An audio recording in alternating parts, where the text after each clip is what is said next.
mofinaina isan'andro atolotry ny mpitandrina rakotina valina maoly.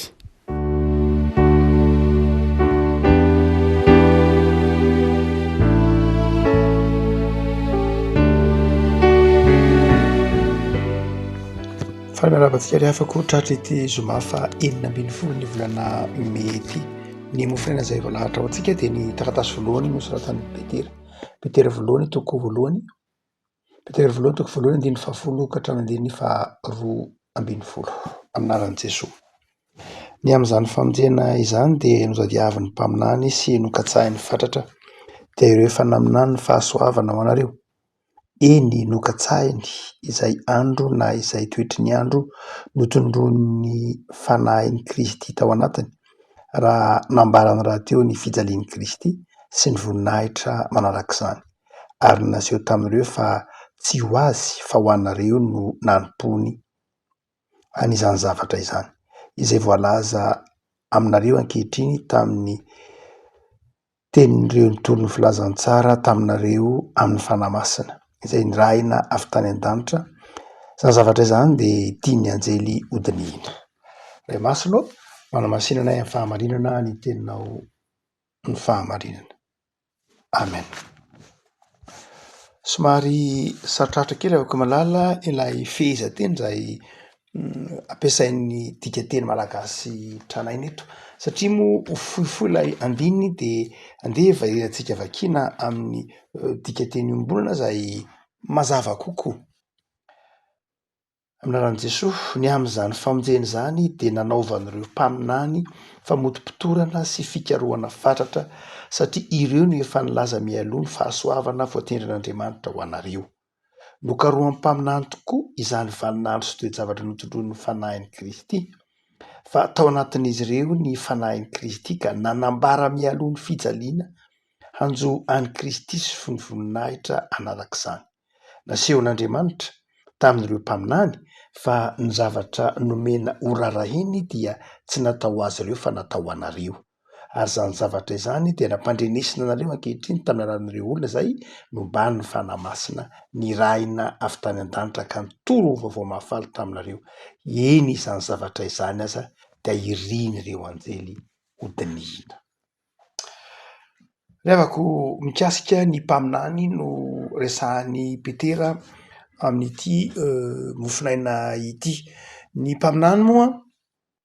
dia zavatra andavanandro ny jiosy hatrany amin'ny vanim-potoanan'ny testamenta taloha ary mandraka ankehitriny amin'ny vanim-potoanan'ny testamenta vaovao. Andavanandro ny olona ny fahitana mpaminany. Be dia be ny mpaminany tamin'ny andron'ny taonjato voalohany tohinan'i Kristy izany. Be dia be ireo mpaminany tamin'ny andron'i Jesoa mihitsy ara dia be dia be ireo mpaminany eny an-dalana izay laza ny hafatr'Andriamanitra ampitenen'ny fanahy arak'izany be dia be ireo mpaminany. Fa rehefa miteny isika hoe mpaminany dia saika mazana antsika amin'ny testamenta taloha fa tsy dia ao amin'ny testamenta taloha ihany akory nisy ny mpaminany fa hatraty amin'ny testamenta vaovao. Raha ohatra ka manompo maso kely isika aloha momba ny teny hoe mpaminany izay vao mbolana tranainy ny testamenta taloha. Raha ohatra ka miteny hoe mpaminany na ny boky ny faminaniana angamba aloha ndeha resahantsika. Raha miteny hoe mpaminany na ny boky ny faminaniana dia azo lazaina ho misahana boky lehibe anankiray izy io amin'ny testamenta taloha. Testamenta taloha mantsy dia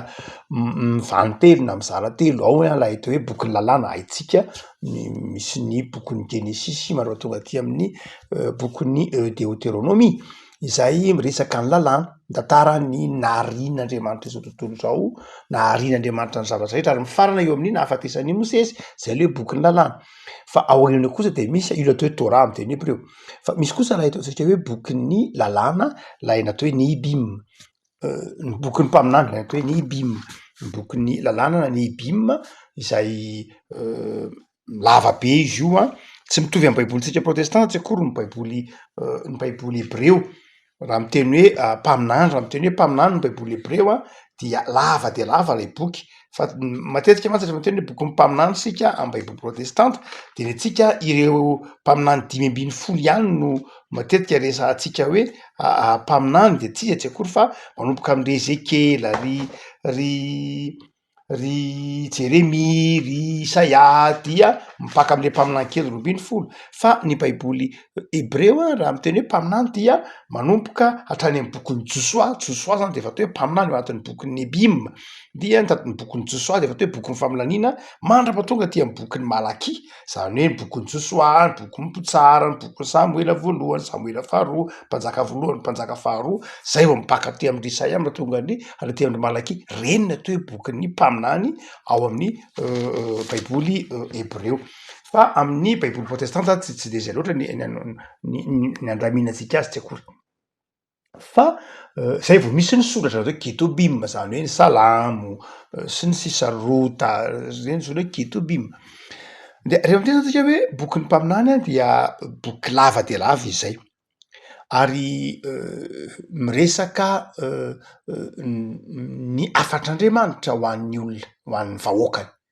afatr'Andriamanitra ho an'ny vahoakany amin'ny testamenta taloha zany de zao ny mpaminany am'ireo boky zay voalatsika ireo ny mpaminany dia olona zay nirain'Andriamanitra mitondra ny afatr'Andriamanitra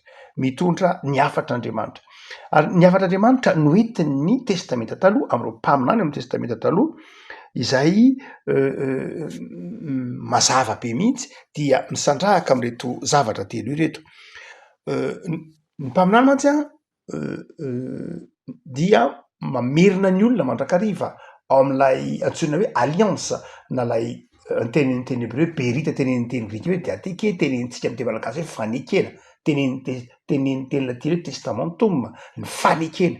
zany hoe ny mpaminany zany dia mamerina mandrakariva ny olona ao amin'ny fanekena ny fanaovan'Andriamanitra taminy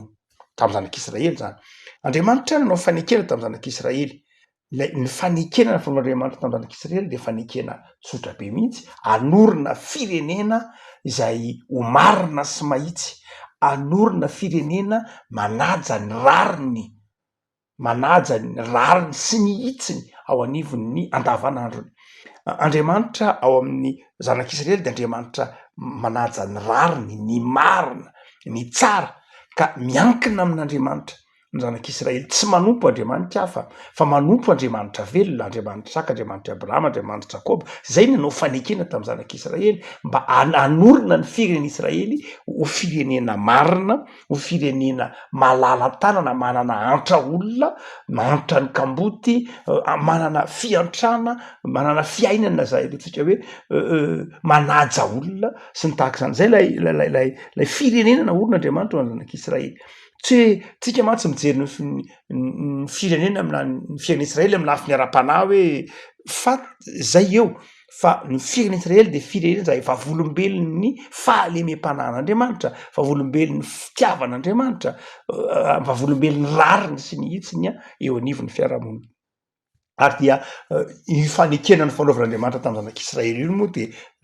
mivadika foana izy miala foana izy miataka foana izy dia ireto zavatra telo reto isika no afatry ny mpaminany na mpaminany izy na mpaminany izy ao amin'ny testamenta taloha de miodina am'reto zavatra telo reto ny afatrany voalohany de zao ny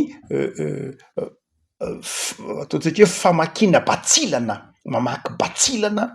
mahitsy ny amin'ny fialan'ny zanak'Israely amin'ny didin'Andriamanitra ny mpaminany amin'ny testamenta taloha de zay mpaminany mamaky batsilana manitsy manao hitsin-dalana mihitsy ny amin'ny hoe firenena mivadika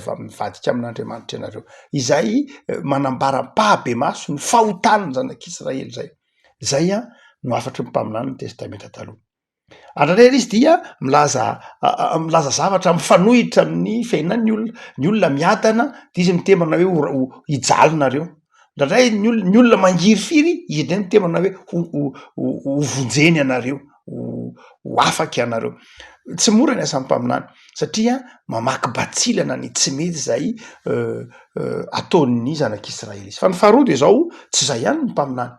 tsy hoe mamaky batsilana izy na tahaky ny kalota fotsiny izy fa ny faharoa de zao mitaona ny olona hibebaka izy zay no afatry ny mpaminany ny testamenta taloha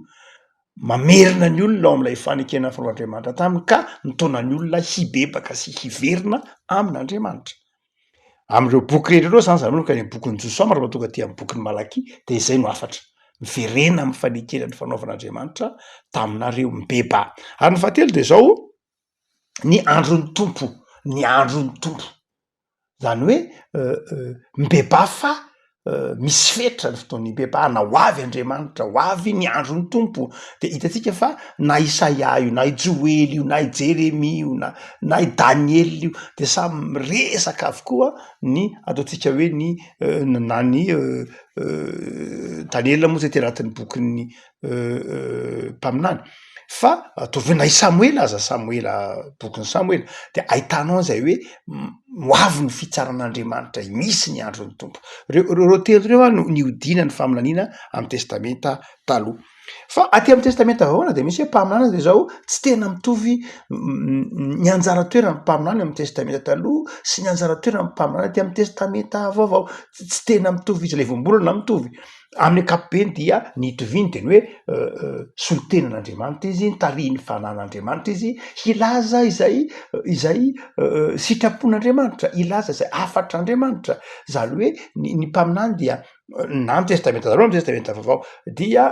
mpitondra tenin'Andriamanitra, no fidian'Andriamanitra, no tsindriny ny fanan'Andriamanitra, na testamenta taloha, testamenta vaovao. Fa rehefa eo anivo ny fiarahamonina kosa dia samy hafa ihany izy ireo, nisy fahasamihafana. Ary ny Efesianina toko faefatra andiny iraika ambin'ny folo dia manazavany Paoly ny fahasamihafana izy ireo. Ny ao amin'ny soratra masina dia samy hafa mihitsy ny hoe antson'ny mpaminany sy ny fanompony ny mpaminany, tsy de mitovy loatra akory izy ireo raha ohatra ka ao amin'ny testamenta vaovao. Samy hafa zany le hoe antson'ny mpaminany,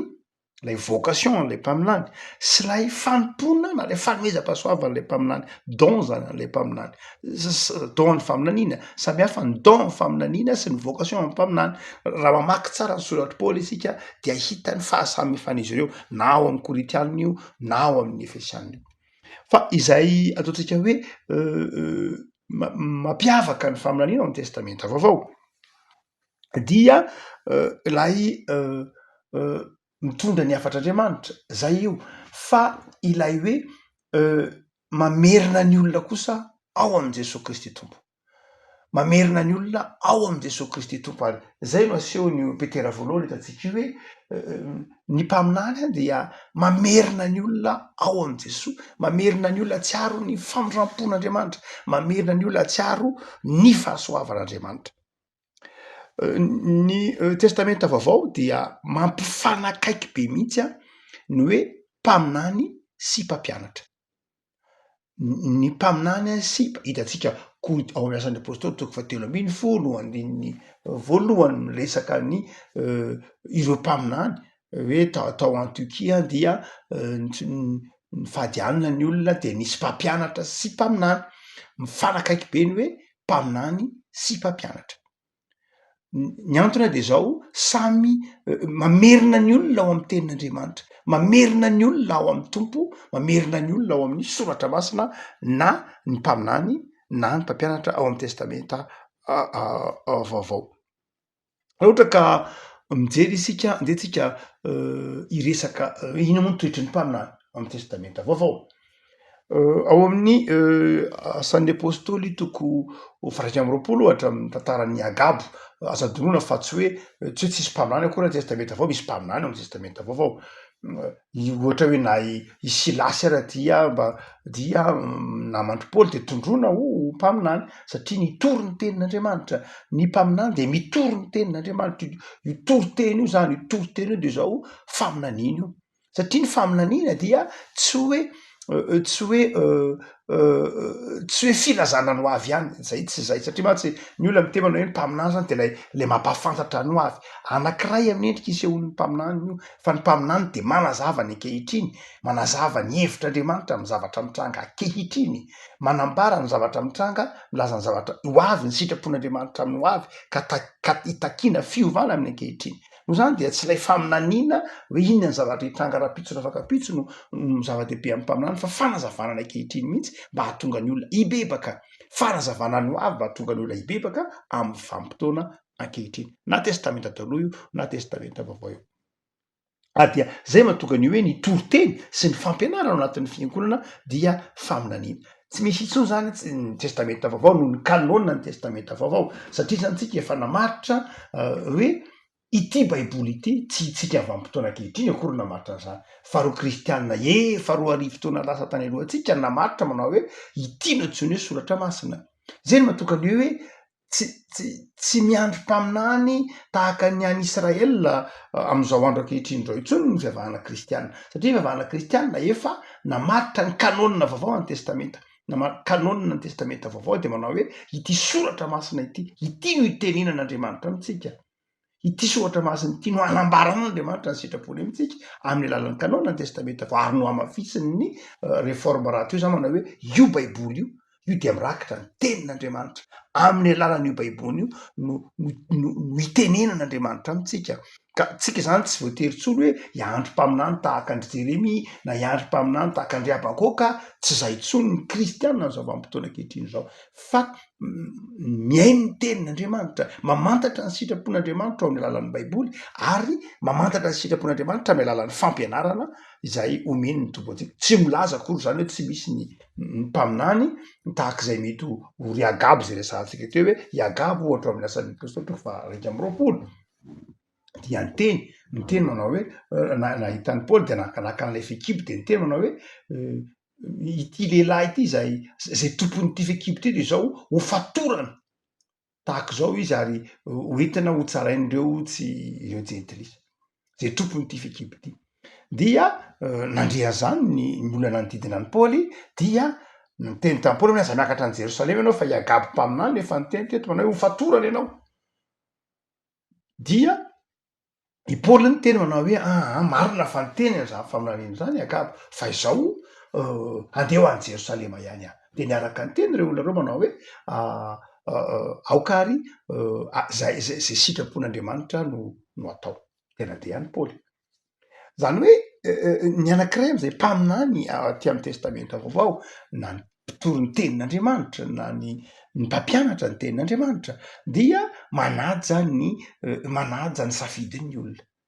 tsy roa ny olona zay mitsara ny olona rony tsy roa zay tsy mpaminany zay mitsara ny olona na manameloka ny olona na manipule ny olona tsy zay ny mpaminany ny testamenta vaovao tsy zay ny mpaminany fa ny mpaminany de zao manaja ny safidin'ny olona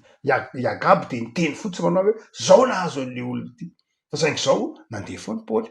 i Agabo tsy niteny mihitsy tamin'ny Paoly manao hoe aza mandeha makany ianao na mijanona ianao fa simba any ianao na tsy niteny ninino ny Agabo fa naminany fotsiny niteny hoe zao ny zavatra hitranga zao ary ireo nanodidina ny Paoly koa zay nitsindriny ny fanan'Andriamanitra de manao hoe ndao any zay sitrapon'Andriamanitra no atao zany hoe ny faminaniana tsy ohatran'ireny karazana mpaminany parika eto ambonin'ny tany hitantsika atsiaroa reny izay indraindray manery ny olona indraindray mitsara ny olona indraindray ny mpaminany de zao mampahafantatra ny sitrapon'Andriamanitra ary zay ny toriteny na ny fampianarana fiangonana de zao na faminaniana atao anatin'ny fiangonana de zao mampahafantatra ny olona ny sitrapon'Andriamanitra fa manome malalaka ny olona kosa iaina zay fomba hitariny fanan'Andriamanitra azy tahaka ny Paoly de za andeha ihany zay zany no ny zavatra hitranga zay zany ny planina fa zao za andeha ihany izay toetra ny mpaminany tsy manery olona tsy manesy olona fa ny mpaminany de zao mampahafantatra tsotra fotsiny ny sitrapon'Andriamanitra ny toriteny fiangonana zany resahantsika eto na ny fampianarana fiangonana ary rehefa miteny hoe faminaniana ty amin'ny testamenta vaovao dia tsy de tena lay hoe fanameloana loatra ny mamaika azy fa fampaherezana sy io le teneniny mahazatra ny teny frantsay hoe exhorter zany hoe mampahery ny teny faminaniana de zao teny mampahery ny faminaniana na ny toriteny na fampianarana io na faminaniana zao teny mampahery teny mampitraka satria teny mamerina ny olona ho ao amin'ny fahasoavan'Andriamanitra tsy teny mitsara ny olona fa teny mampahatsara ny olona ny fitiavan'i Jesoa fitiavan'Andriamanitra ka mahatonga ny olona mibebaka tsy ny faminaniana tsy hoe tsy miivo amin'ny olombelona fa miivo amin'Andriamanitra ty amin'ny testamenta vaovao zany hoe miivo amin'ny fahasoavan'i Jesoa ka mahatonga ny olona mahatsiaro hoe andraiza ny fitiavan'Andriamanitra dia angataka fameran-keloka zany hoe ny faminaniana de zao lay Andriamanitra ilay Andriamanitra mijery ny olona lay Andriamanitra mitodika amin'ny olona zay le faminaniana amoatra ka mijery zay ataontsika hoe andiny vitsy zay fanazavana vitsivitsy zay isika amin'ny alalany ity mofinaina ity dia atsiaro ireto fanamariana vitsivitsy ireto. Ny voalohany de zao hoy Petera eto manao hoe io mpaminany io faminaniana io de zao faminaniana zay mampahafantatra anareo ny fahasoavan'Andriamanitra.